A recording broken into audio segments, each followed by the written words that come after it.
warahmatullahi wabarakatuh. Berjumpa lagi dengan saya Pak Unil pada mata pelajaran Pendidikan Agama dan Budi Pekerti. Pada kali ini kita akan belajar tentang etos kerja. Ini merupakan materi baru khususnya di kelas 10, terutama di kurikulum sekolah penggerak SMK, PK atau SMK Pusat Keunggulan. Jadi ini merupakan materi baru khususnya untuk kelas 10 pada mata pelajaran Pendidikan Agama dan Budi Pekerti atau PAI. Nah, lebih jelasnya apa itu tentang etos kerja, nanti kita akan belajar bersama-sama mengenai etos kerja ini sendiri. Apa saja yang akan kita pelajari? Yang pertama adalah tentang dalil dan juga pengertian dari etos kerja itu sendiri. Kemudian yang kedua ada telaah tafsir berdasarkan dalil yang ada nanti.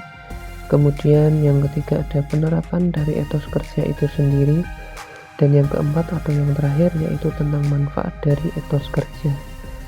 Yang pertama tentang dalil etos kerja ada surat At-Taubah ayat 105 dan juga hadis. Yang pertama dari surat At-Taubah ayat 105 tentang etos kerja, yang artinya, dan katakanlah bekerjalah kamu, maka Allah akan melihat pekerjaanmu. Begitu juga Rasulnya dan orang-orang mukmin, dan kamu akan dikembalikan kepada Allah yang mengetahui yang gaib dan yang nyata. Lalu diberitakannya kepada kamu apa yang telah kamu kerjakan. Surat At-Taubah ayat 105. Jadi kita disuruh atau diperintahkan untuk bekerja dengan sebaik-baiknya, maka nanti di akhirat apa yang kita kerjakan selama di dunia akan diperlihatkan kepada kita semua, entah yang baik atau yang buruk. Maka kita harus memiliki etos kerja yang baik tentunya.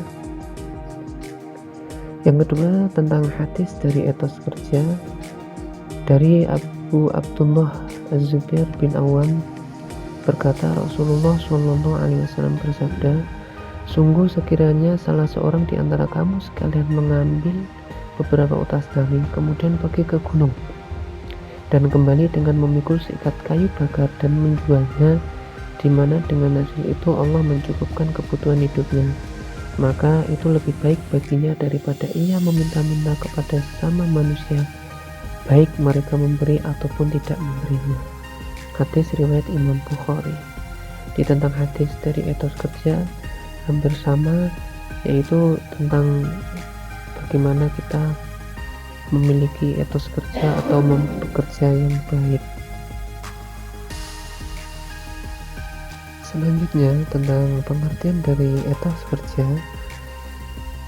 Etos kerja kata dasarnya yaitu kata kerja itu berasal dari bahasa Arab amalun atau amal, yang artinya berkaitan dengan perbuatan atau amal soleh. Yang dimaksud di sini adalah setiap kita bekerja itu diharapkan memiliki unsur soleh atau kebaikan di dalamnya. Jadi jangan sampai kita melakukan suatu pekerjaan tidak ada unsur solehnya sama sekali. Yang selanjutnya yaitu tentang etos kerja itu sendiri, memiliki arti cerminan karakter, kedisiplinan, dan semangat kerja dari seseorang. Jadi bagaimana kita berkarakter, berdisiplin, bekerja, memiliki semangat dalam bekerja, itu merupakan etos kerja atau pengertian dari etos kerja. Selanjutnya yaitu etos kerja yang islami, memiliki arti bahwa setiap muslim wajib memiliki etos kerja yang tinggi, artinya memiliki karakter, memiliki kedisiplinan yang tinggi, semangat kerja yang tinggi.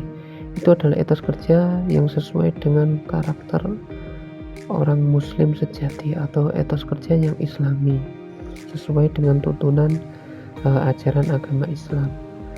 Selanjutnya telah tafsir dari etos kerja tentang surat At-Taubah tadi ayat 105. Yang pertama, Allah telah memerintahkan kita untuk beramal soleh. Jadi kita dituntut untuk melakukan semua pekerjaan yang bisa kita lakukan, tentunya yang mengandung unsur amal soleh atau kebaikan. Jangan sampai kita melakukan amal yang buruk setiap pekerjaan yang kita lakukan. Yang kedua, setiap amal akan terlihat di akhirat, baik amal baik ataupun amal yang buruk, semua akan diperlihatkan oleh Allah di akhirat kelak. Maka sebisa mungkin marilah kita melakukan amal yang baik selama kita hidup di dunia. Jangan sampai amal buruk kita melebihi amal baik sehingga di akhirat ketika ditimbang menjadikan amal baik kita kalah dengan amal buruk kita. Naudzubillah min dzalik. Kemudian yang ketiga yaitu jangan merasa amal kita sudah cukup. Ini kita jangan cepat puas terhadap amal yang sudah kita lakukan, amal baik tentunya. Selalu setiap hari kita harus memiliki amal yang baik. Bahkan kita dituntut untuk setiap hari harus berbeda dengan hari kemarin, artinya harus lebih baik dan juga lebih baik dengan amal soleh tentunya. Dan jangan merasa cukup dengan amal kita, selalu berbuatlah baik kepada siapapun. Yang keempat yaitu setiap manusia akan kembali kepadanya dan menerima balasan. Semua manusia yang hidup di dunia ini pasti akan kembali kepada Allah, karena kita semuanya ini adalah milik Allah, maka suatu saat akan kembali kepadanya dan juga menerima balasan sesuai dengan apa yang kita lakukan selama hidup di dunia, entah itu amal yang baik ataupun amal yang buruk. Semoga kita ketika kembali kepada Allah dalam keadaan baik dan juga menerima balasan yang baik pula. Amin Allahumma amin. Ada satu quotes atau kalimat, bagi seorang muslim etos kerja bukan hanya bertujuan memenuhi kebutuhan hidup dunia, tetapi tujuan mulia yakni beribadah kepada Allah. Itu setiap muslim itu jangan hanya bekerja untuk memenuhi hidup di dunia, tetapi memiliki tujuan yang mulia yaitu beribadah kepada Allah. Setiap sesuatu yang bernilai ibadah pasti akan menimbulkan suatu hal yang baik bagi kita dan juga tentunya mendapatkan pahala yang besar di sisi Allah. Selanjutnya yaitu penerapan etos kerja diterapkan pada saat praktik, artinya bahwa materi kita itu tentang etos kerja ya berkaitan nanti ketika kita praktik atau PPL ya, praktik pengalaman lapangan atau istilahnya itu prakerin kalau di SMK, praktek kerja industri. Yang pertama, membuat skala prioritas dari semua pekerjaan. Ketika nanti kita praktik, harus selalu membuat skala prioritas dari semua pekerjaan, artinya mana pekerjaan yang harus didahulukan, mana yang bisa dinomorduakan atau bisa dikerjakan nanti. Kita harus selalu membuat skala prioritas, mana yang harus didahulukan dan mana yang bisa ditunda untuk dilaksanakan. Harus tahu mana yang penting dan mana yang menjadi prioritas, seperti itu. Yang kedua, meningkatkan semangat, pengetahuan dan keterampilan yang menunjang pekerjaan. Kita harus memiliki semangat yang tinggi dan juga memiliki pengetahuan yang bisa kita ambil dari para guru kita atau dari sumber yang lain untuk mendapatkan pengetahuan-pengetahuan dan juga keterampilan yang menunjang pekerjaan. Meningkatkan semangat kerja, pengetahuan dan keterampilan yang menunjang pekerjaan. Kita harus memiliki semangat yang tinggi dalam bekerja, memiliki pengetahuan yang baik, pengetahuan yang mumpuni yang kita dapatkan dari guru-guru kita ataupun dari sumber yang lain, dan juga memiliki keterampilan yang menunjang pada pekerjaan yang kita lakukan. Harus terampil, harus kreatif, seperti itu. Dan yang ketiga, saling memberi motivasi kepada rekan kerja agar terjaga komitmen untuk maju dan sukses bersama-sama. Harus selalu memberikan motivasi dengan teman atau rekan kerja kita agar dapat sukses bersama-sama, apalagi kalau kerjanya itu berhubungan dengan tim.